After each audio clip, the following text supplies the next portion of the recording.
All right. Ooh. Ah. Where have I gone? Here I am. Wait, what? Ah. Mm-hmm.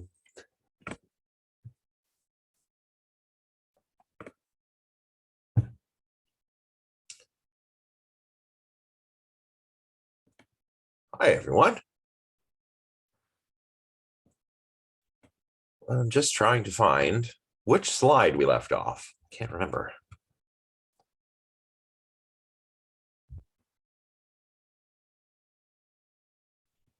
We were looking at Dennett's theater theory. Ah, right. I guess we had just finished this. And we're moving on to this, the theater of mind. Oh, I remember now. Right, we were talking about Cartesian materialism. And I think we may have left off on this slide. Right. So let's just wait for a few more people to get here. And then we can go ahead.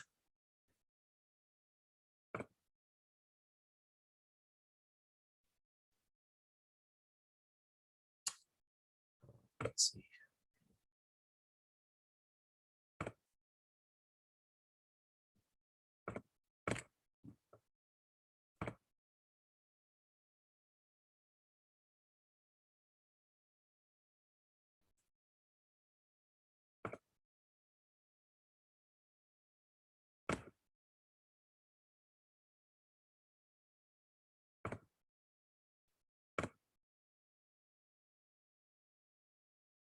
Okay. Right, so we left off on this slide. And I asked you to perform this little experiment for yourself, where you take a thumb or finger and kind of think through the whole process of pressing it against your nose, paying attention to, what's happening here, and asking yourself firstly, where the conscious experience happens. Or maybe you asked yourself as you were doing this, if you did it multiple times like I did, I was, after class just kind of sitting there, reflecting on my experience of doing this. Maybe you asked yourself, is there even a somewhere where this experience happened? Now, I know we haven't gotten too far into Dennett's theory, but I wonder if anybody has any thoughts thus far about Cartesian materialism or the Cartesian theater. Does anybody, after doing this exercise, or indeed after thinking about, any example conscious experience you want, is anybody still sort of in the Cartesian theater, so to speak? Or are some of us maybe thinking, hang on a second, maybe my conscious experience misleads me in the sense that it just makes it seem like there's a somewhere that consciousness happens in the brain. There's a Cartesian theater of some kind.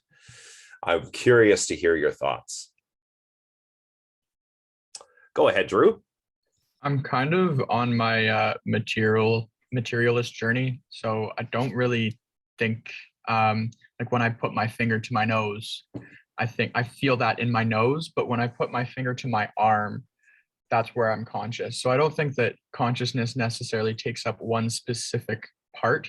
I think it's mainly all encompassing of the body, because conscious experience would be, like, to me, it's everything that is my body that is physical.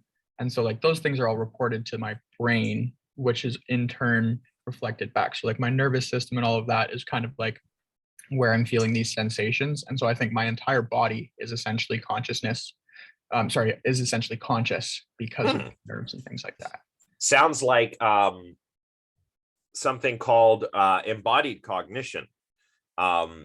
which actually, if anyone's curious about Embodied Cognition, this is a really good book that I just happen to have handy, Mindware by Andy Clark. I use this in a cog sci class that I teach sometimes. That's the idea that thinking is extended from the brain through the organism into the environment. Maybe, like you suggest, consciousness is like that too.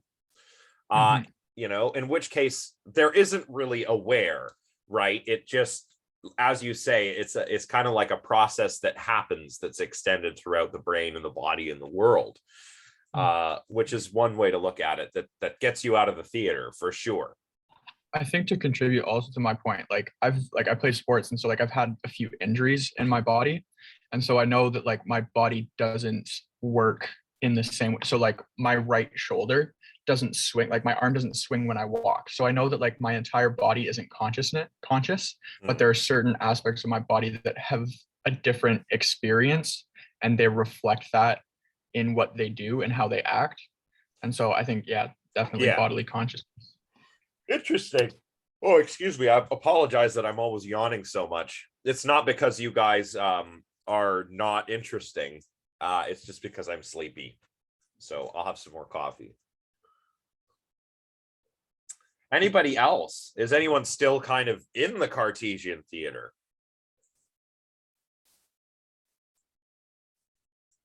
If you are, that's fine. I mean, as Dennett says, even ardent materialists sometimes succumb to Cartesian materialism in the way that they talk, right?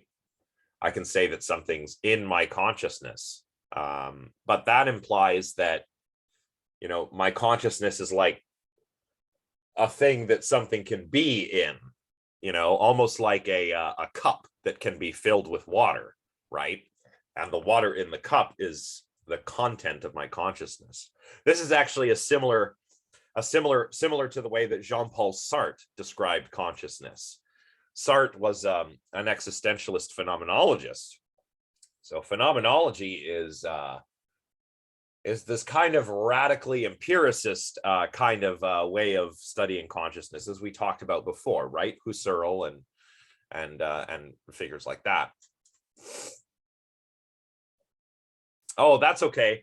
We're just kind of talking. I'm asking people if they've thought about the Cartesian theater metaphor. Maybe you did the exercise where you know, you kind of do something like touch your finger to your nose.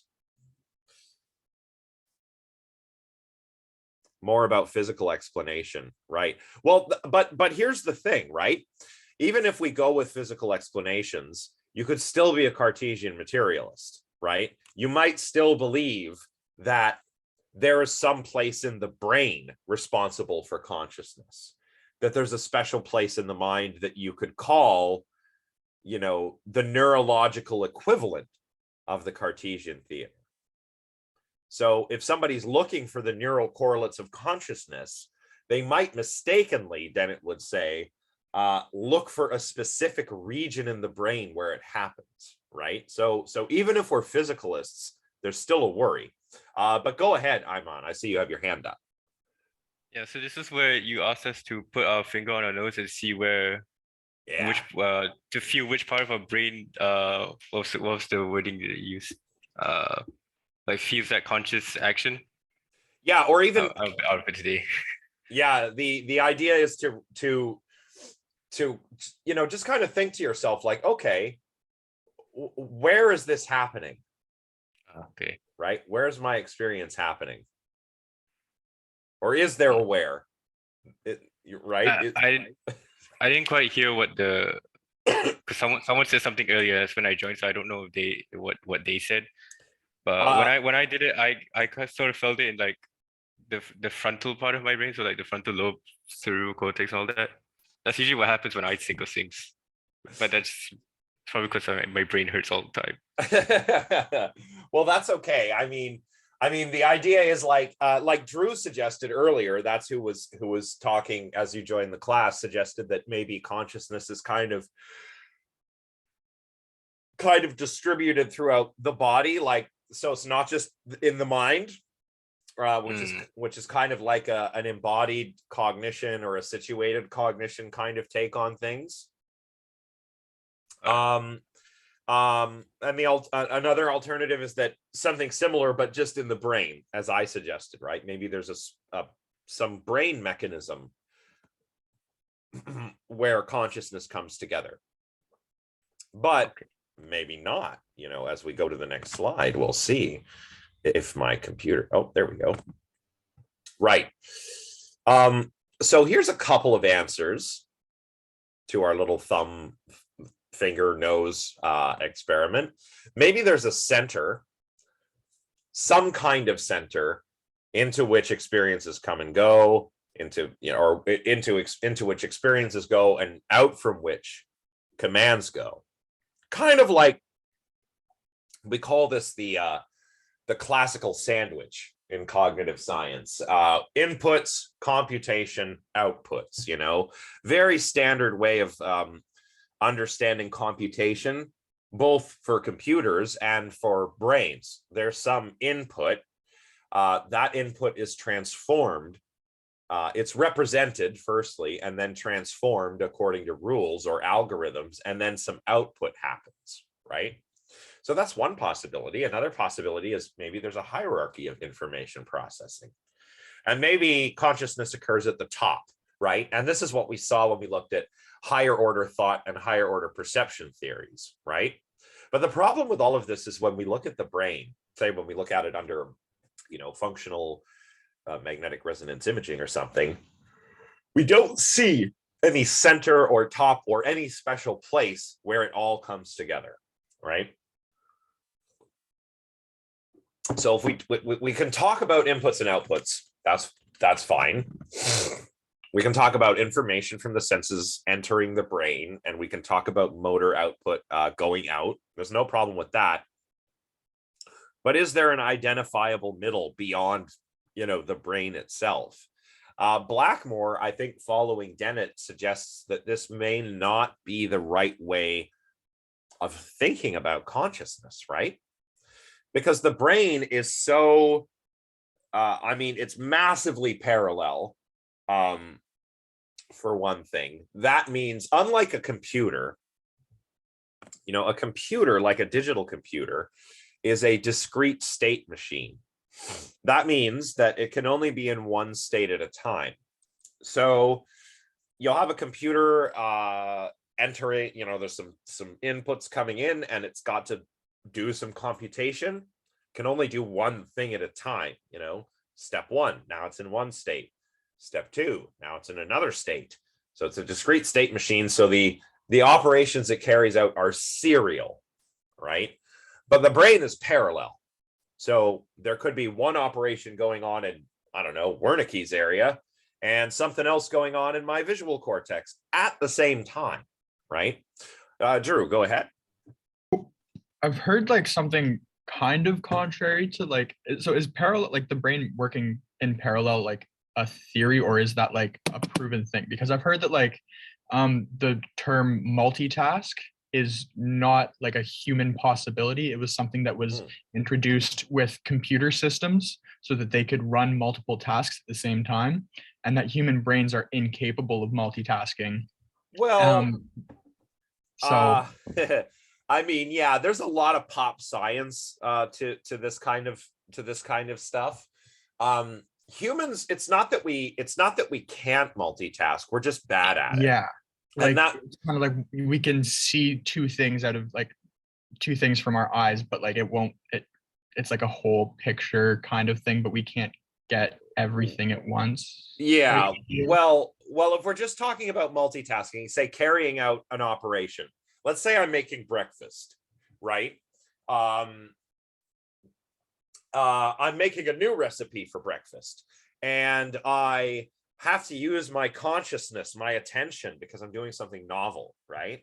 So I'm focusing all of my resources on the bacon in the pan, and I don't notice the egg is burning until I smell it, and my consciousness goes, oh, I smell something burning, you better fix that, because all of my working memory, my attention is focused on the bacon, perhaps, right? But The brain is not quite like that, right? The brain, when we talk about things running in parallel in the brain, what we're talking about are a lot of really unconscious and automatic processes, right? So yeah, there's no conflict between like being poor at multitasking and having parallel processes running in the brain. So just to clarify that. Katie, go ahead. I feel like this is irrelevant now, but I was going to explain like the multitasking from like cognitive science view. Well, go ahead. Like yeah, go ahead. Yeah, it's like basically just like you can't really multitask with schoolwork because yeah, you're multitasking, but you're not actually, you're just switching back and forth from topic to topic. So you're not actually doing the correct work. Like, I mean, I don't know if that helped the conversation. I don't think it did. I realized that after I had my hand up. But yeah, whatever. well, you raise a good point. I think you raise a good point because I think, as Drew was saying, you know, computer multitasking, we're talking about doing two things in parallel like a human brain. But when we talk about human multitasking, you know, I'm not really doing two things at once, right? Like, yeah. I'm not actually cooking breakfast and, say, writing a poem at the same time, right? I can't do that because as you say, I have to switch my attention back and forth. I'm not actually doing two things at once. Yeah.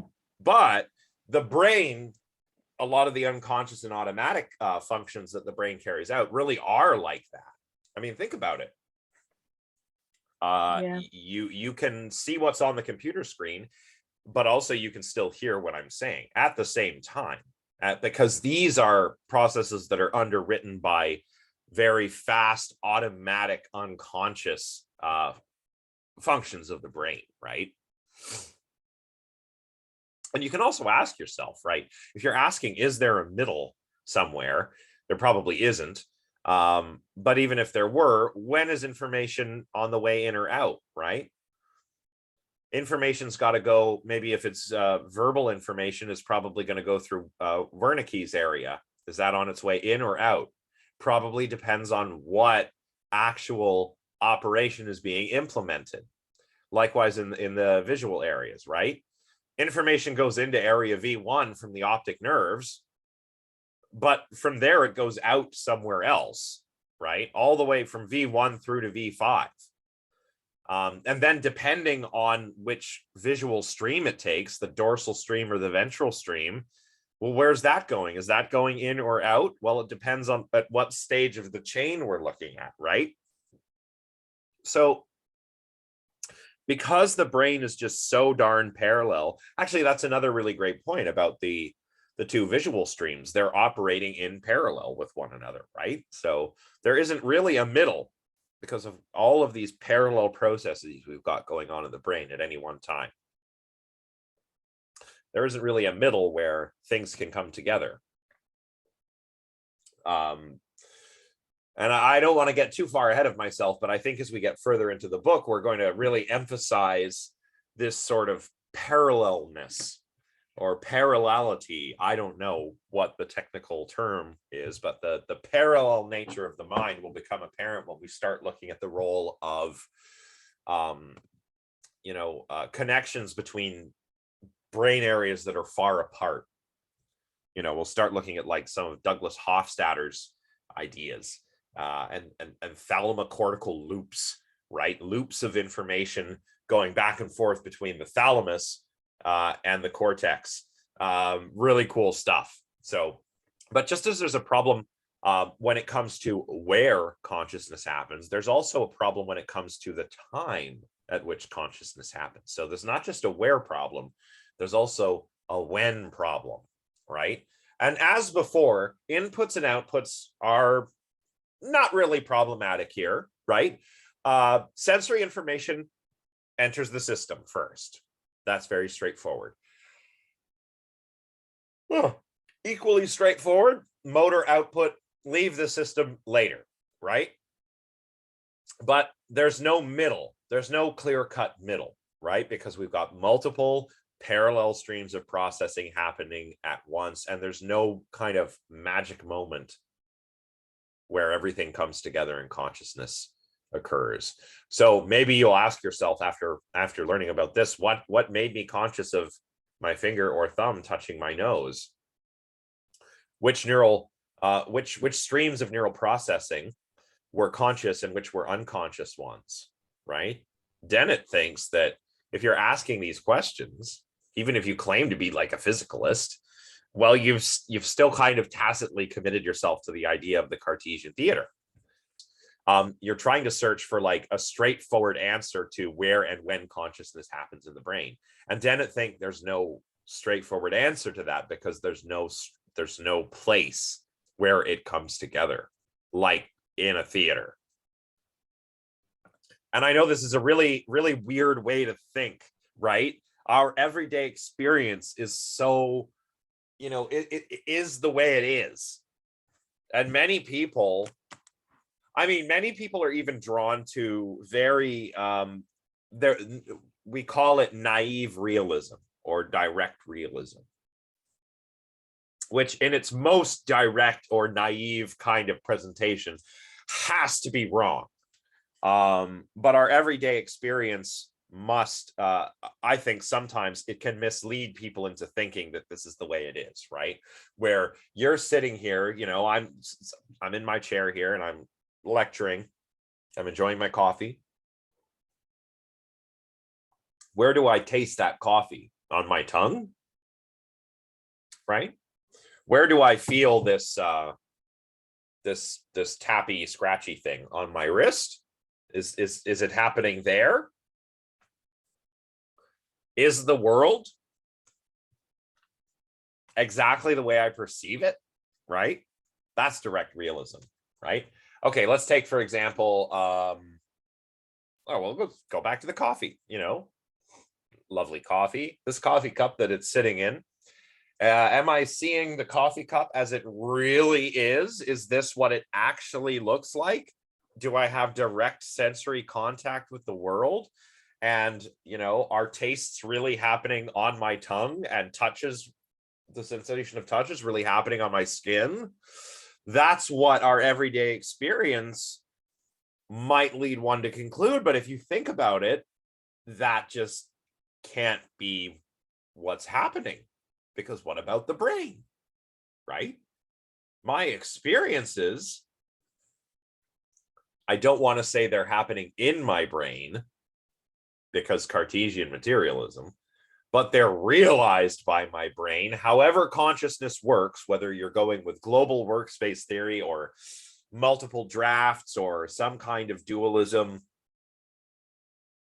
When I'm looking at this mug, I can't be looking at the actual mug. That doesn't make sense. Instead, light is reflecting off the surface of the mug. Oh, let's make sure the mug is in frame. Light is reflecting off the surface of the mug, and that light is hitting my eyes, and it's hitting my rods and cones. And that is sending information down my optic nerves to my visual cortex.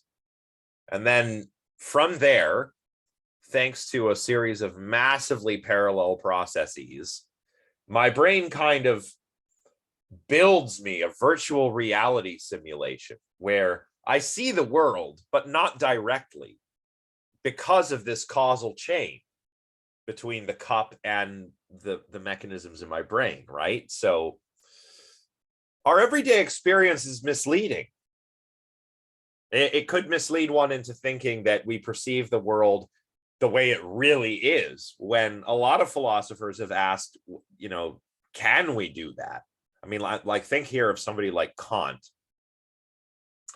who's like, okay, there are things in themselves. There is a world out there that's really like something, but the mind imposes structure on that world. Space, time, categories of understanding. These are imposed on the world by the mind so that we can understand it. So that, and what we really see and experience are the phenomena, the appearances, not the things in themselves. Oh, that's cool. Yeah, no worries. Andrew can catch up. I mean, this is the nice thing about posting the lectures, right? Is people can just watch them later, right? So yeah, thoughts? Maybe we have, I don't know, maybe we have some direct realists in the class. Maybe this is your first time thinking of this. Like, what? I'm not seeing the world the way it really is? What? Why didn't anyone tell me? Maybe you're having a crisis of faith like this right now. Or maybe you're like, oh yeah, cool. Neat. I don't know. Let's tell me about it.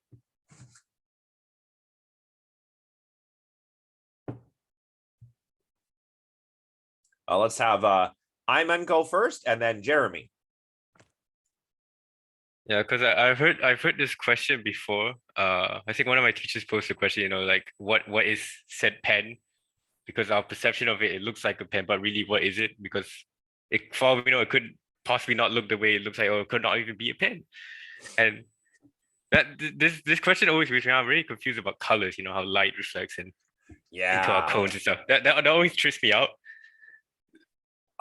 And like the whole question of, are the things we see and feel and touch real? Because ultimately it's just brain processes. So I try to conclude that it's as real can be for us, since that we're part of this world. So anything that's like subjectively happening to us is as real as it can get. I like, that's a cool way of as real can get for us. I like that. That's and I think I agree. I mean, what are you doing down there, sir? Sorry, my cat's eating something on the floor. Classic cats. Yeah, classic cat behavior. Why don't you come up here, buddy? Class can meet you. Come here, buddy. Oh, well, classic cat independence right here. Anyway, come here, buddy. You need to show us the cat and the dog because this is our last Zoom class. Oh, that's right. Yeah, and Yeah. I need to talk about that after too. Come on, bud. Oh boy. Oh. Hello. Oh, there you are. Oh, now you're not in the shot. He's kind of enormous. And his brother's around here somewhere. Hey, buddy. Oh, there he is. Yeah, this is he and his brother. My girlfriend rescued many years ago. She was actually on her way back from riding her horse and saw the mother carrying all these kittens across the road. And we found homes for them and I kept this guy. And she kept his brother, who's around here somewhere. All right. Okay, you're too enormous, bud. You want to go over there now? All right. So, yeah, direct realism, as real can be for us. Yeah, I like that. And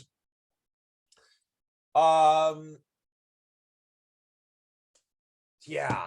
Now you're going to stay here, bud. Nah, okay, that's fine. Someone in the chat says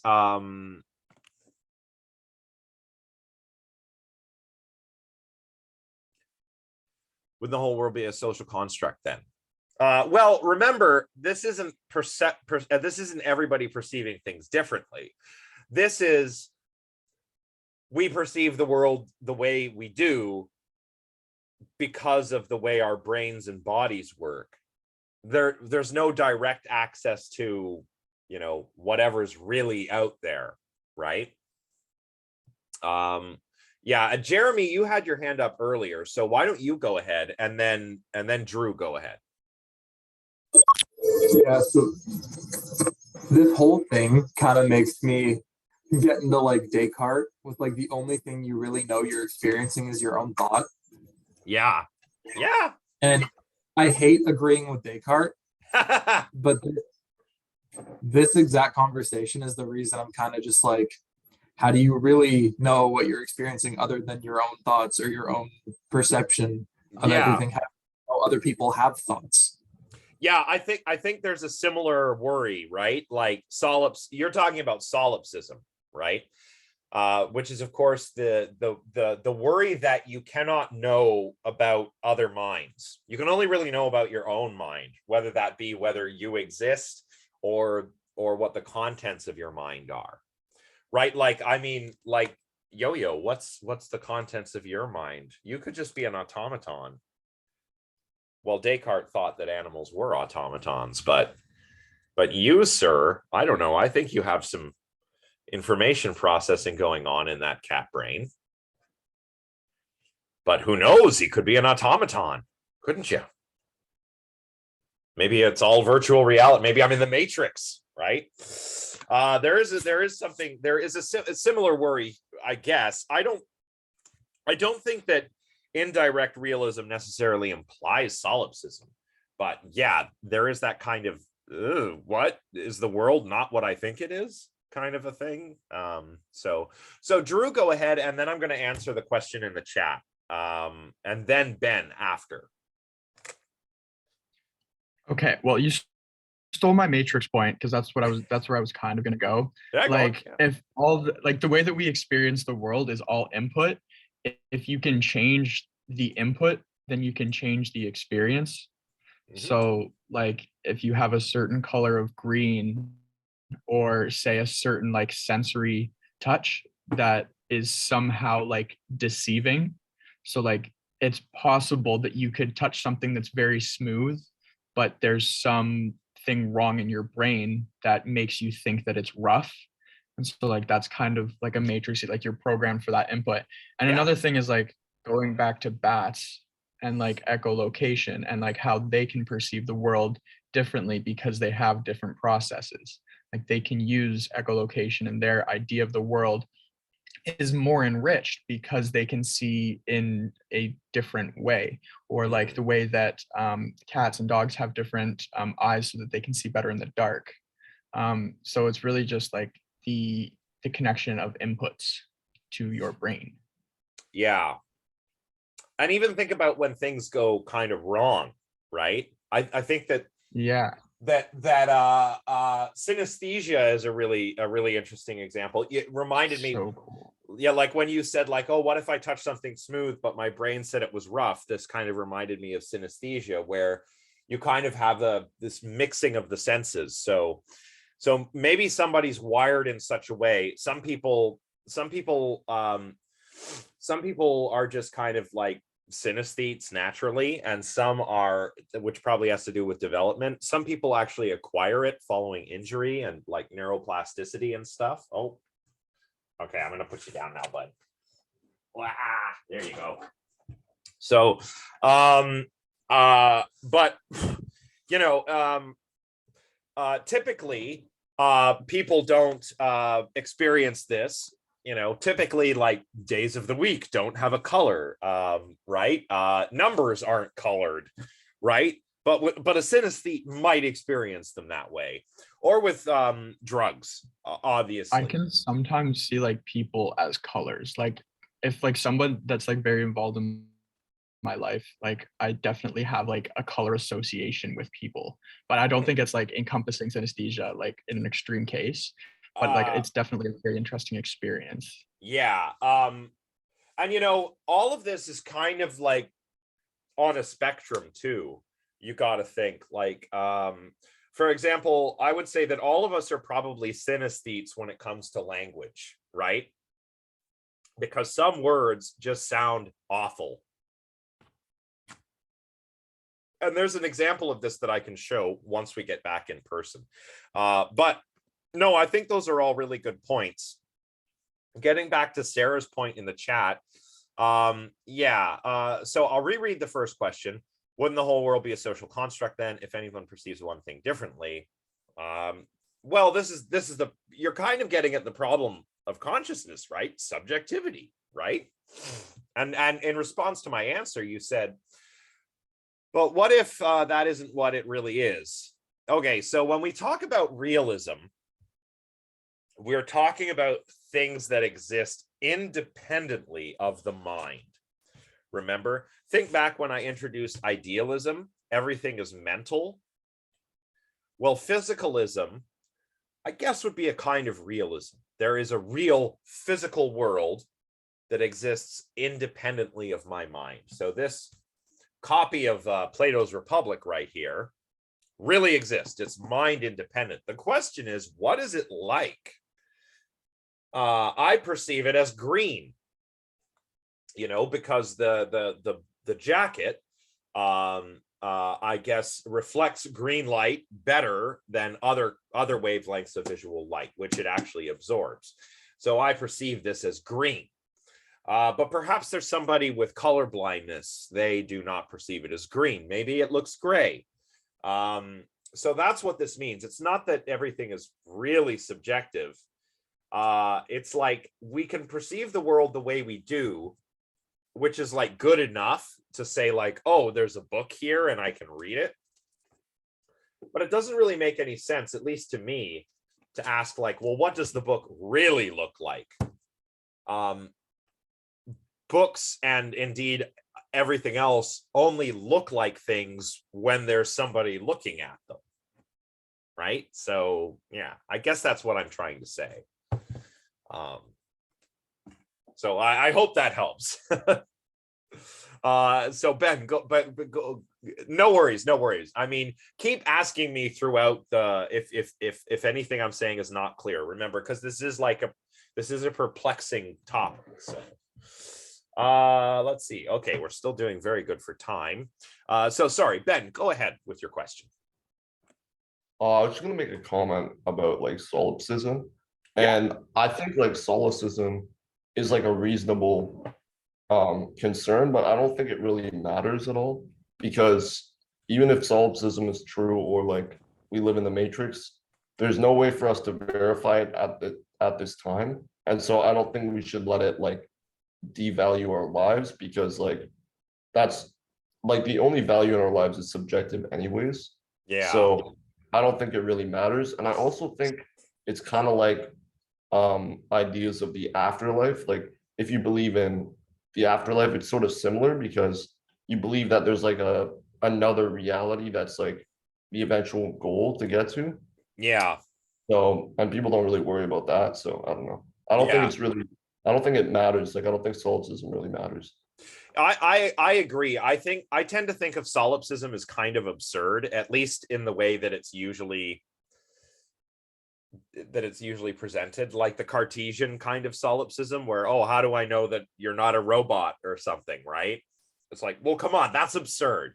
Like, and there's no way to prove, yes, it's true, there's no way to prove that I'm not in the matrix or that everyone else is a robot. There's also no way to prove there's not an invisible teapot orbiting the Earth between, or orbiting the sun between Earth and Mars. Like, so yeah, don't worry about it. Like Ben says, don't worry about solipsism. It's no big deal. But all of this discussion really gets us back to the hard problem, right? We've got all this brain activity happening that's, I guess, responsible for this feeling that I decided to move my thumb or finger and touch my nose, right? It seems like I'm the author of my own action. If I decide to do this, bloop, and that's a powerful thing, right? I see, I like, I'm gonna do this little experiment in consciousness, but I'm not aware of all my what all my neurons are doing to do this. I just kind of do it, right? How does that happen? Well, here's a couple of options. We can try to answer a question like, oh, excuse me, oh my goodness. We can try to answer the question, how does subjective awareness arise from the objective actions that all of these neurons, and muscle cells? Or we can try to work out whether or not we might be mistaken in our thinking, and whether that's led us to pose an impossible question, right? As Blackmore says, inventing a central place in which subjectivity happens is not a viable answer. So here's a nice representation of the Cartesian theater, and it's similar to my mecha analogy that I offered last time. So here's my brain, here's the theater, look, here's the screen right here. Here's myself. And look, I can have inputs. They're coming on my screen, and the speakers here, those are my inputs. And then I have outputs. Look, I can pull these whatever these are. I can pull these levers, and I can make stuff happen. Inputs, computation, outputs. That's the Cartesian theater in a nutshell. But what's the problem with this? We actually haven't encountered this yet for all of the talk about the problems with trying to say there's a space in the brain or a place in the brain where everything comes together. We still haven't talked about probably the most damning problem for this view.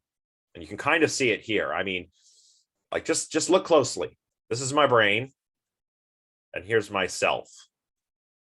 And myself is watching the screen, controlling the body. What's the problem with that?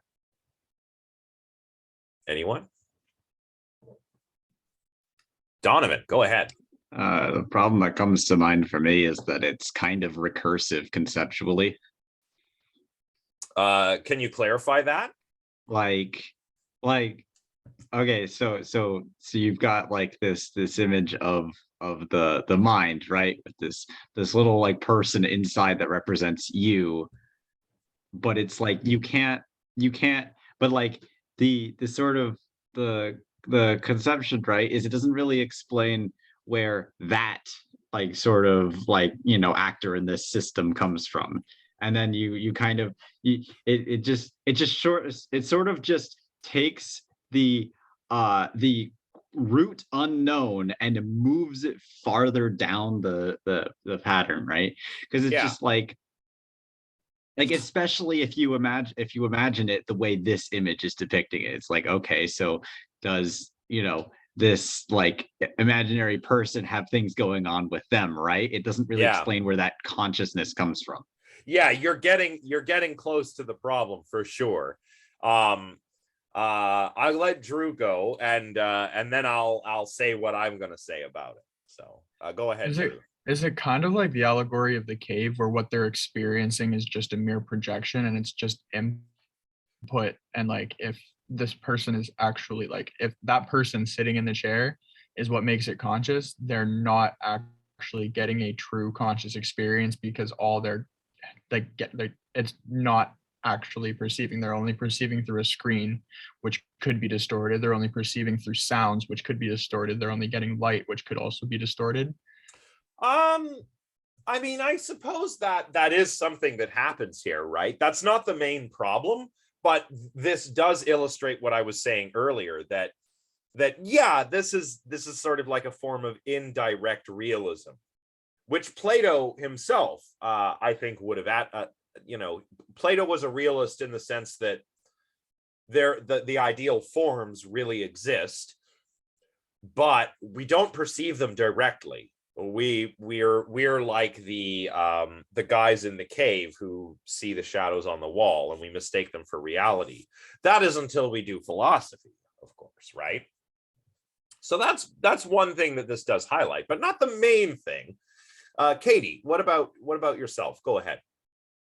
Well, I was just adding to what he said, because literally she described, at the start, like she described the theater of the mind as literally the allegory of the cave. Mm-hmm. Yeah, I mean, so it's the same saying that like prisoners are in a dark cave and don't directly see reality and think reality is just the shadows. I mean, yeah, and that's true. That is a worry. That's a worry. However, consciousness works, though, right? But the particular worry with this illustration right here. I don't know the number of slide. I think Imon asked where this was. I don't know which slide, but if you can see my screen, you can see here.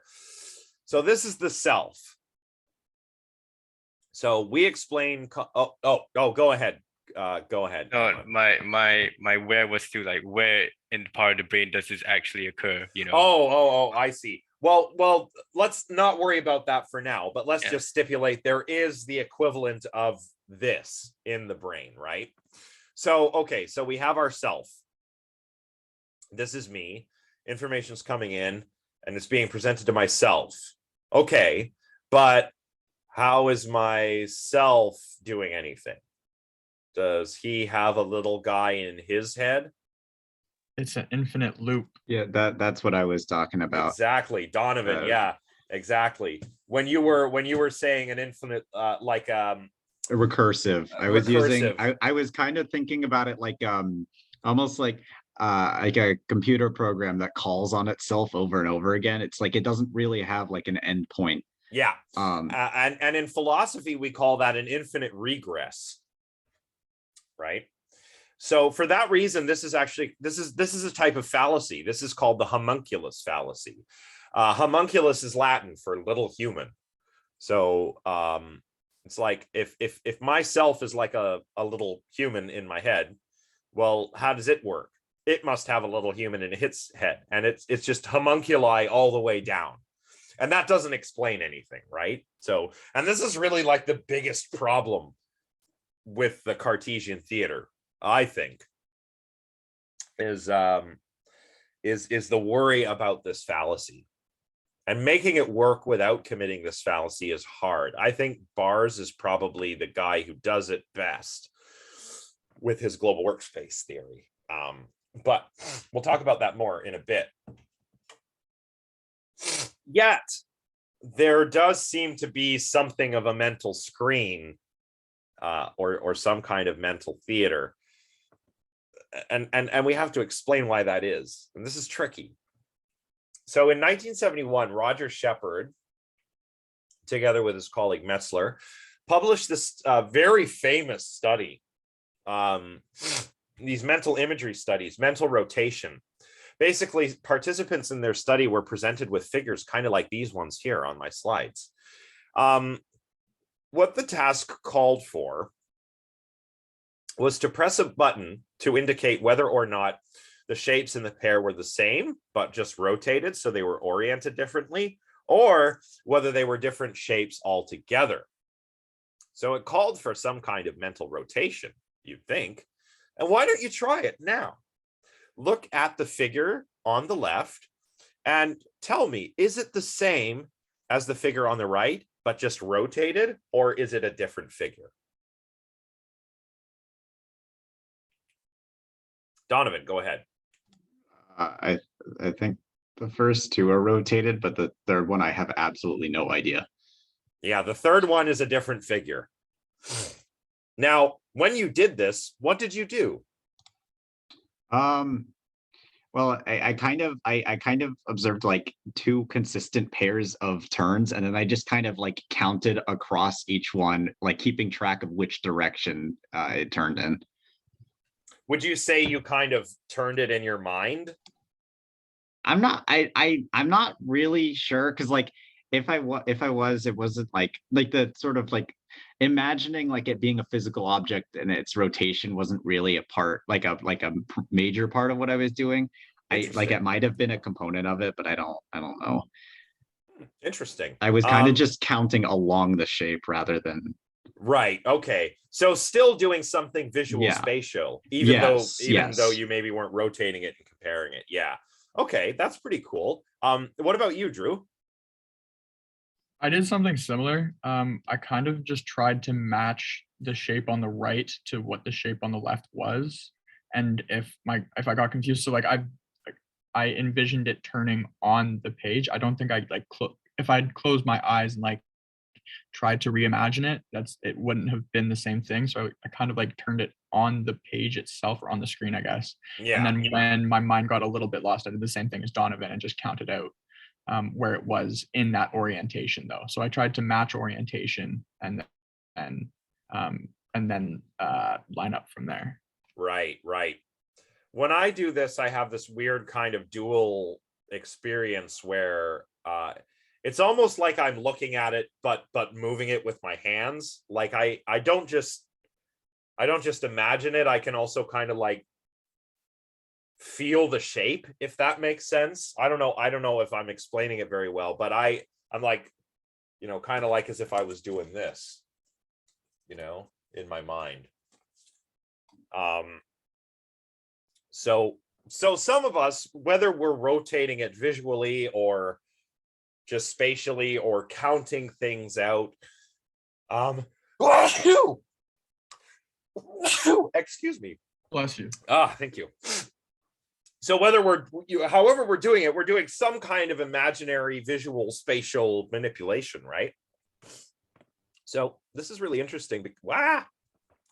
I'll get to explaining what Shepard and Metzler thought about this in a moment, but this is really important. This is going on in the 70s after the decline of behaviorism. These kinds of discussions really hadn't happened for a very, very long time in psychology, thanks to behaviorism, of course. But after the cognitive revolution, when you had figures like Chomsky, Broadbent, George Miller, thinkers like that, it started to be fashionable to talk about the mental again. And Shepard and Metzler had done something that the behaviorists didn't think was possible. They had made objective measurements of private subjective experiences. What they observed was that the time it took for the participants to make their response, whether it's the same figure but rotated or a different figure, was correlated to the degree of rotation of each of the figures in the pair, right? So let's just pretend these books are the figures. If one is like this and the other is like this, it's not going to take very much time. But if one is like this and the other's like this, and you have to mentally rotate them or count them out, it's going to take more time to make your decision, whether it's the same or different. And this response was linear. So that means that the greater the degree of rotation, the longer it took, whether the figures were the same or different. So if you were to plot this on a graph, with degree of rotation and the time it takes, it would just be a straight line, basically. That's what a linear relationship means. So Shepard and Metzler actually concluded, this is what they concluded, that mental images are coded imagistically, not digitally. And an imagistic representation is a mental representation that preserves the physical features of what it represents. So they're like pictures, not like a string of code realized in the brain. It's more like a picture, right? And this is not the only answer.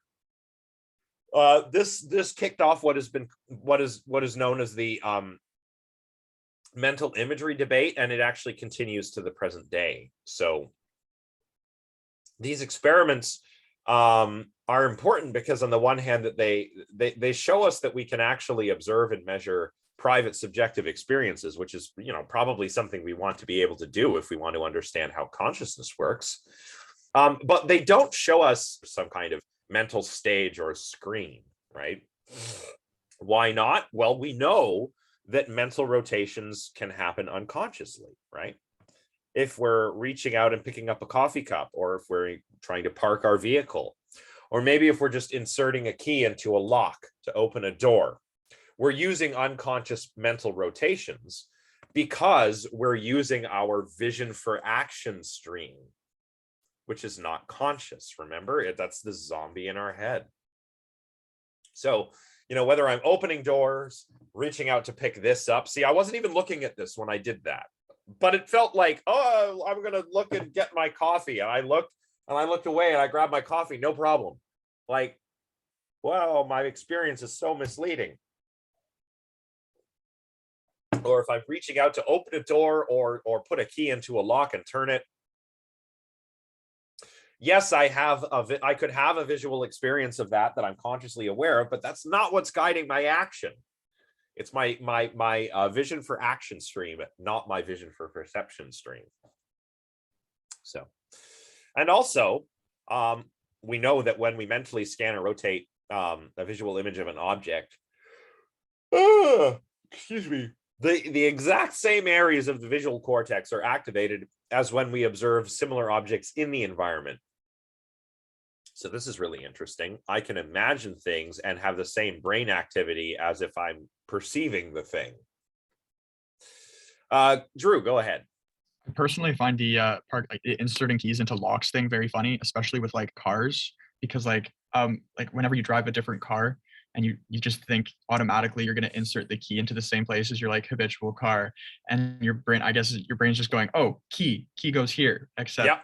it just has this idea that that's where the key goes automatically, Yeah. even if it's not, and your brain is just fallen into this I guess vicious cycle of where the key goes every time. Yeah. And so new cars will sometimes get that little part of the steering wheel all scratched up. Kind of Yeah. It's true. I remember I had this old clock in my kitchen, and I took it down, and for weeks afterward I was like, what time is it? And I'm looking at this spot on the wall where the clock was, just like, oh yeah, I took that, there's no clock. Like, you know, similar with the keys. So it's true. And that's another example of automaticity, right? Let's go on. Oh my gosh, I'm really not a morning person, am I?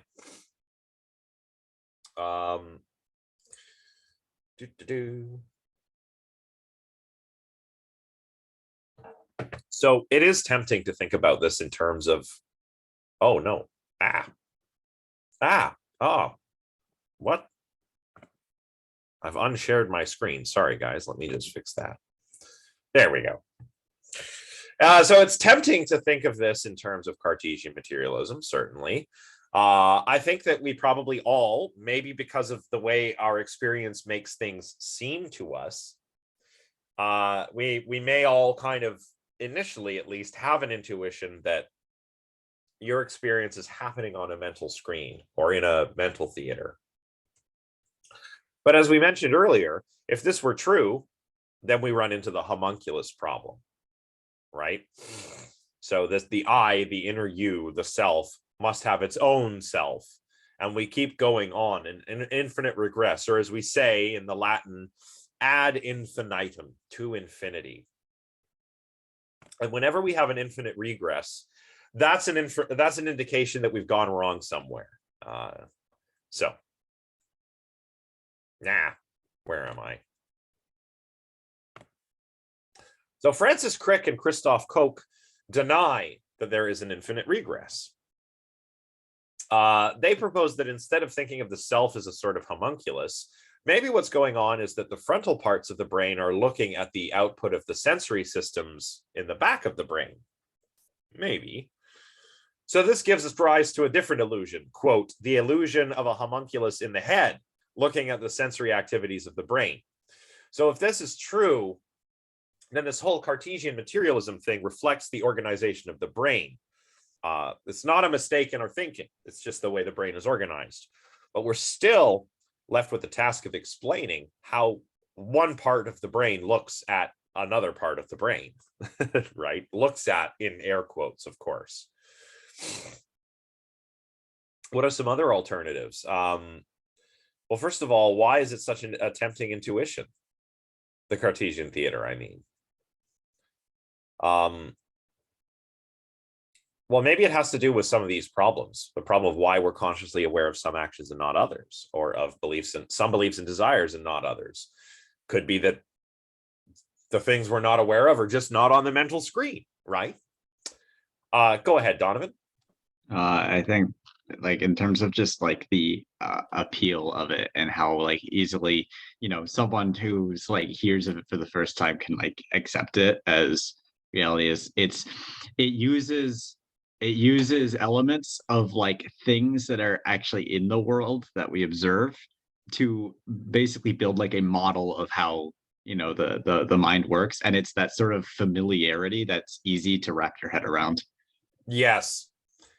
As opposed to the esotericness of some of the other theories. Yeah. I mean, even Plato does that, right? His allegories use very, you know, things that would have been familiar to the people that he was talking to, or that the character of Socrates is, you know, the people he's talking to know what caves are, and they know about ships and chariots and all of that stuff, right? So go ahead. This might get a bit too political, but it keeps popping out in my mind since we're talking about like dualism-ishness, about little part of you inside of you that controls your brain. Yeah. So I was looking for like the reading response for dualism. And also you mentioned Zizek, so I went on a whole Zizek spree for like 6 hours last time. last time. But dualism is brought a lot of in like gender identity and sexuality now these days, right? And Oh, Zizek really? kind of brought, yeah, and because I was like, why is this? Because I was looking up for dualism, I was like, why is sexuality and gender part of this? And then I realized that, you know, because as Isaac brought it up, it's like his thoughts on transgenders and how they feel, you know, like they've always been set gender just in a different body. And that kind of brings into the whole dualism thing. Like how does that work? And Isaac was just a bit confused about it. I saw one of his interviews. Oh, okay. I see. Yeah. So I mean, I wouldn't call that dualism. I mean, I would say that's, I mean, that there's definitely a gender binary that people talk about, of course, right? But not all gender theorists agree that that's the right way to talk about it, right? Yeah. Especially the postmodernists, which because a big thing in postmodernism is something that they call deconstruction, especially deconstructing binaries that don't represent the way things actually are. And I think that some gender theorists probably see the gender binary as something like that. I wouldn't call it dualism, but I do see what you're saying. I don't understand why, I mean, Zizek, Peterson, any number of those thinkers should just actually talk to the gender theorists and the trans folks instead of, you know, just announcing their confusion. That's what I think. But yeah. Because he was trying to, I think he brought it up as like, because he's an atheist, right? So he brought it up as a weird thing about how this kind of correlates to the existence of a soul. So I just kind of watched it because I personally believe in a soul. So Yeah, I just found that interesting and why it's brought up now. Like dualism is kind of making a weird comeback. Okay, Yeah. now okay, so now okay, maybe I was wrong. So maybe what he's talking about is the idea that you know, the idea of being born in the wrong body, as you mentioned, right? Yeah. That, I mean, again, that's one of those things that I think like I have to put my imagination hat on, you know, because like I'm a just cisgendered straight guy, so you know, I'm not going to try and pretend I can tell people what it's like to be trans or non-binary or anything. But if I put my hat on and imagine that I'm in this situation, I can imagine for myself that you know, describing how I feel in that kind of dualistic way would get the message across, like, oh, this is what it's like, I guess, you know. And people have told me that too, like, oh, it's kind of like this. And I'm like, okay, but at the same time, you have to realize that there are perhaps limits to that analogy. Like, you know, if you really want to get into the neuroscience and the biology, there are probably like developmental reasons why some people are, you know, some people just are straight and some are gay and some are trans and some are non-binary. It's probably very, yeah. It's very like epigenetic developmental, and we don't understand all the mechanisms. So obviously it's not literally like a soul, but if you only have a limited amount of time to explain to somebody your experience, then I guess I can see the appeal of that analogy, right? But just maybe it's not meant to be taken literally, I suppose. Yeah. Yeah. I just found it weird because I thought you might know more about it. Yeah.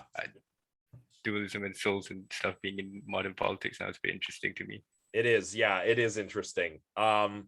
I think I guess all I would say is whenever somebody uses an analogy like that, you know, whether it's for trans people or the mind or anything else, I guess you have to ask yourself whether they mean it literally or as an analogy, right? Yeah, someone said that earlier, right? That how it's just a much easier way to explain things and it's much more simplistic. Yeah, and as Blackmore goes on to discuss later on in the book, we're all kind of like natural born dualists. Like especially when we look at how children develop, their natural tendency is toward dualism and animism. which is really interesting. And then as they grow up, a lot of that goes away as children develop into adults, but some of those tendencies stick around. And they kind of show themselves in interesting ways in the way we look at the world, right? So, but we'll get to that later on, right? But that's a very interesting question. I'm totally not the right person to answer it, but that's just kind of my thoughts. So yeah, all these mental phenomena, blah, blah, blah, blah, blah. Right. Why is it tempting intuition? Well, besides the reasons we just discussed, all the mental phenomena that happen to us that we experience must be related to brain activity, unless you're a substance dualist. So what's the magic difference between what's conscious and what's unconscious?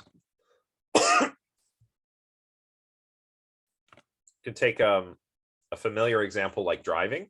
I thought I had a picture of somebody driving on the next slide, but I don't. So it's like I said in a previous lecture, that if you're an experienced driver, you might be driving somewhere and listening to the radio, or more likely streaming some music.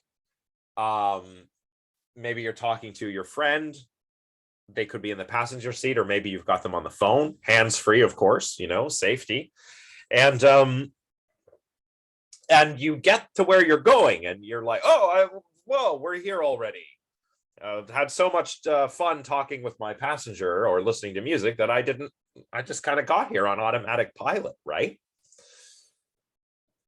But are you not conscious of the entire drive? I mean, you must be seeing things. If a deer runs out on the road, your consciousness can come back in full swing and go, watch out, there's an obstacle, I better avoid it. And you swerve or stop or something, right? So, and obviously if you're driving and not paying attention to the road, even if you're driving on automatic pilot, aren't you still more conscious than if you were, asleep in bed, right? So yeah, it's confusing. This is, I think, why this confusion is why we're tempted toward the Cartesian theater, right? It's easy to think about consciousness in this way. It's easy to imagine that, conscious things are on the stage or on the screen or in the spotlight, and unconscious things aren't, right? But that metaphor is wrong. It doesn't explain things, right? It's like the dormitive virtue argument. Geez, I forget who said this, but it's one of those circular kind of explanations, right? Back in the day, people would, before people really understood chemistry, they would say something like, why does opium make one sleepy, right? Before we were able to synthesize opioids, opium was a painkiller. It's just a sort of latex that comes out of the seed pod of a poppy plant, of the bread seed poppy. The same poppy that if you go and buy a poppy seed bagel has all your poppy seeds, the exact same species of poppy, bread seed poppy. Now, don't go growing any illegal poppies now. But they would take this poppy juice, and it has opium in it, and it makes you sleepy, and it numbs your pain. Why? Well, the leading minds of the day said, well, because opium has a dormitive virtue. What's the problem there? Well, that's like saying opium just makes you sleepy. Like, why does opium make you sleepy? Well, you see, opium makes you sleepy, right? It's not an answer. This is equivalent to saying, like, why are some things conscious and some not? Well, some things are just not in consciousness, and some things are in consciousness. It's not an answer, right?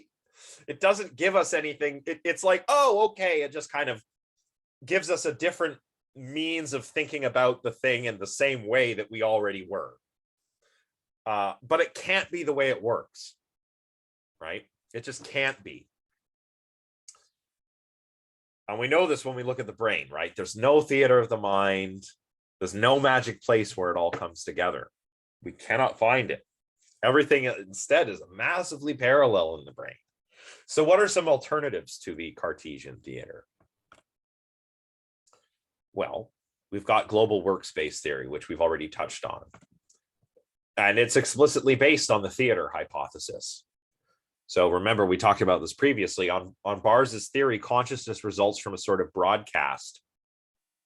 Whatever's in the spotlight of attention is broadcast throughout the global workspace, and that's what we're conscious. That's what we're conscious of. Backstage, there's lots of unconscious processes, right? And of course, the spotlight of attention, whatever that's shining on, those are the contents of our consciousness. The rest of the stage, Bars sees as working memory, and there are things in working memory competing to get into that spotlight so that they can be broadcast to the entire mind. Here's a sort of representation, right? These are all the things going on behind the scenes. And all of this stuff going on behind the scene, the players are trying to get into the spotlight. They get on the stage, they're in working memory, the spotlight's moving around, and all these guys are moving around, trying to get into the spotlight. So you can read this in more detail later if you want. Bars thinks that Dennett's concerns are a little misplaced. Dennett's worried a lot about the Cartesian theater and Cartesian materialism, but Bars is not worried about this that much. He doesn't imagine, after all, that there's a single place where consciousness occurs. Instead, consciousness kind of emerges out of this whole system, right? It's not like this is conscious. This is consciousness. This is the screen, and there's an audience here. No. It's that whatever's in here is broadcast throughout the entire system. So the whole system is conscious of what's in the spotlight. So there might be something like a convergence zone that functions as a global workspace. Bars kind of uses the example of a staircase here, right? At the top, we might have objects or regions that are dedicated toward object recognition. And that's what gives us the contents of consciousness. And at the bottom of the stairs are more primitive systems. Early visual processing, that kind of thing. But even though Bars explicitly rejects what Dennett calls Cartesian materialism, he still talks about some things being in consciousness and some things being out of consciousness or in the unconscious. And that's a problematic assumption for Dennett, because of course Dennett sees this as the hallmark of Cartesian materialism, which we want to avoid. Let's see, I just want to finish talking about the global workspace. So let's just do this slide here. So when we talk about global workspace theory, when we think about it, we need to keep some things in mind. Some important questions. One is that we need to ask whether the brain is actually organized in terms of a global workspace architecture. Bars has got a nice little map, a little information processing diagram, which we saw previously, that he thinks represents the way information processing happens in the global workspace to produce consciousness. Now, the question is the brain actually organized that way, right? That's something we need to pay attention to.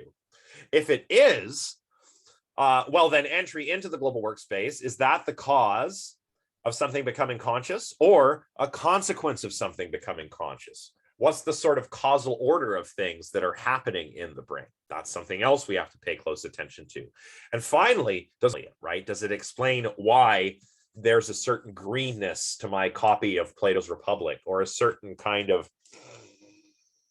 papery smell to the pages? You ever smell a book? This one actually doesn't really smell like anything. Some books do.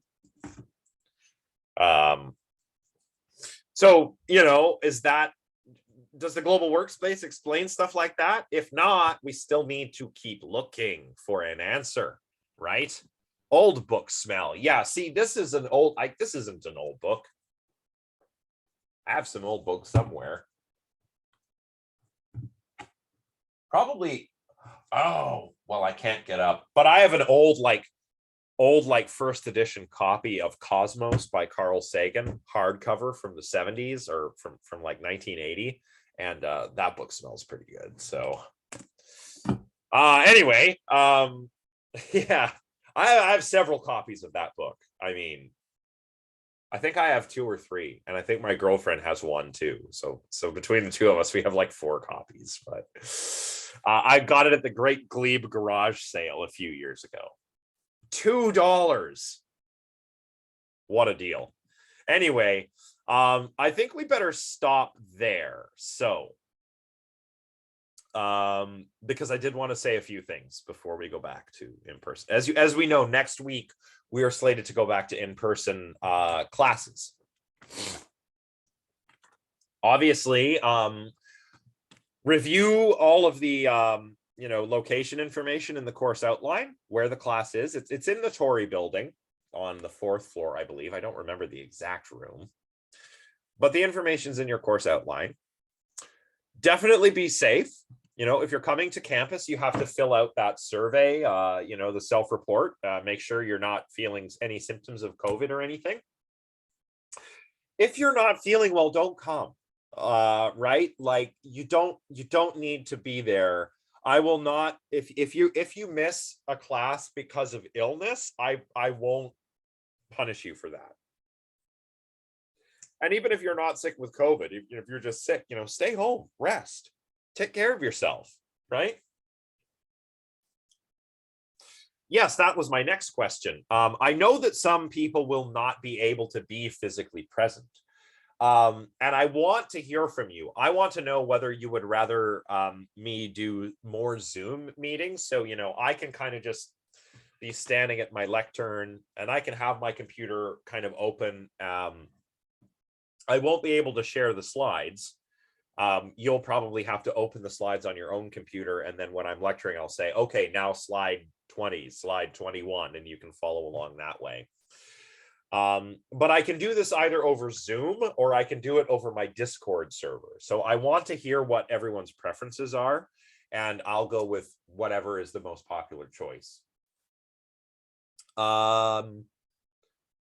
Obviously, mask up, be safe, just like last semester, right? Last semester was fine. I had one in-person class and everything went relatively smoothly. Aaron says Zoom would be better. Sarah agrees. Yeah, I think I might try Zoom. The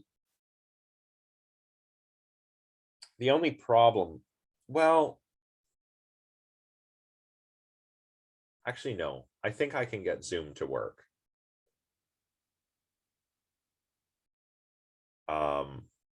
Yeah, and Zoom is more available. Okay, so we'll do Zoom. Oh, really? Okay, so some students won't be able to access Discord. So we'll do Zoom then. So I'll continue to set up Zoom meetings and I'll continue to post the lectures. Everybody also keep a close eye on the local news if you're in town. We've had this protest going on now. It's quieter now, but there is talk of more protesters coming to Ottawa this weekend.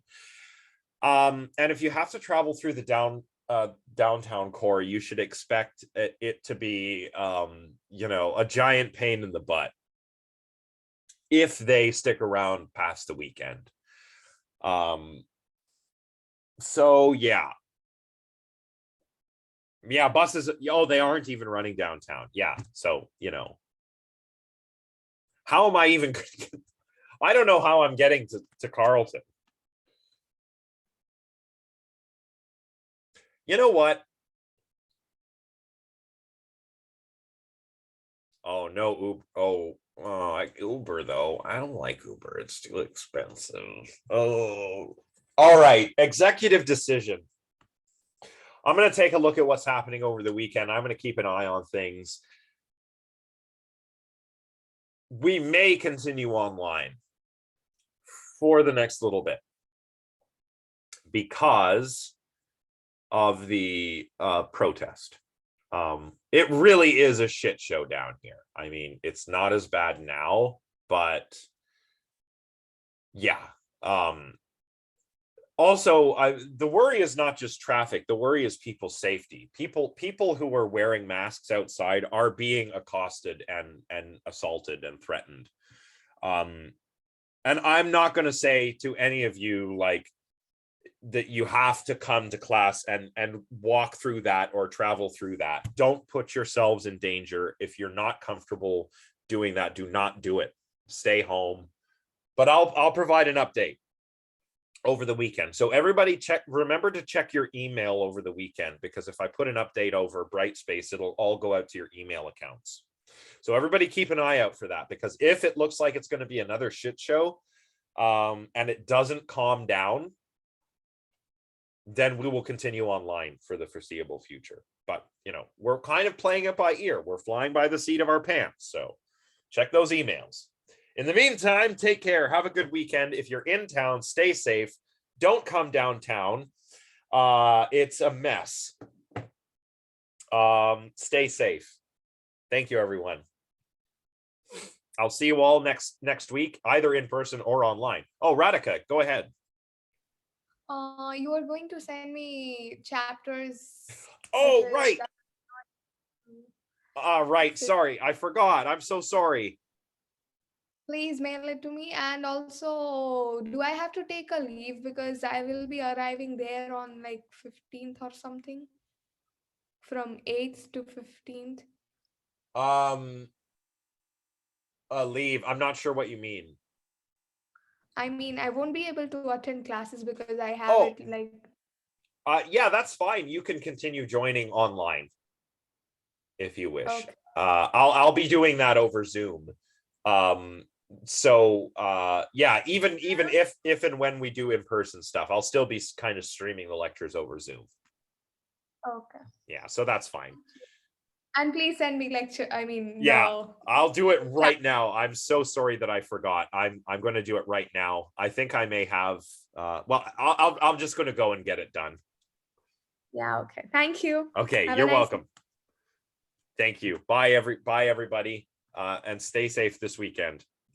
Bye. Have a nice day. Thanks. Bye.